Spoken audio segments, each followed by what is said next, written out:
বাচ্চার কথা না বলার পিছনে নানা কারণগুলি হল শ্রবণ ক্ষমতা, বাচ্চা কানে সঠিকভাবে শুনতে পায় কি না দেখুন।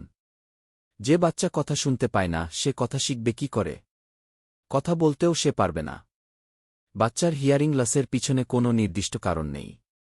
তবে বাচ্চা গর্ভে থাকাকালীন সময়ে মায়ের রুবেলা থাকলে, রক্তে বিলিরুবিনের মাত্রা বেশি থাকলে, বাচ্চার মায়ের সুগার, হাই ব্লাড প্রেশার, থাইরয়েডের সমস্যা এবং অন্যান্য আরও কিছু সমস্যা থাকলে এবং জন্মের পর বাচ্চাকে ৪-৮ ঘণ্টারও বেশি সময় নিওনেটাল ইন্টেন্সিভ কেয়ার ইউনিটে থাকতে হলে বাচ্চার জন্মের পর হিয়ারিং টেস্ট অবশ্যই করাতে হবে। মুশকিল হল, আমাদের দেশে হিয়ারিং লস ধরা পড়তে পড়তে বাচ্চার বয়স প্রায় ২.৫ থেকে ৩ বছর হয়ে যায়। সমস্যা হল কোনো বাচ্চার ৩ বছর বয়সের মধ্যে চিকিৎসা শুরু না হলে বাচ্চা স্বাভাবিক জীবনযাপন করতে পারে না। গ্লোবাল ডেভেলপমেন্টাল ডিজিজ জিডিডি, বাচ্চার বিকাশজনিত এই সমস্যায় হাঁটা, চলা, বসা, ঘাড় শক্ত হওয়া সবই দেরিতে হয়। সাধারণভাবে একটি বাচ্চার ঘাড় শক্ত হয়ে যাওয়া উচিত ৬ মাসের মধ্যে। খুব বেশি হলে ৯ মাস পর্যন্ত সময় লাগতে পারে। তাই ৬ মাসের পরেও বাচ্চার ঘাড় শক্ত না হলে অভিভাবকদের সতর্ক হওয়া উচিত।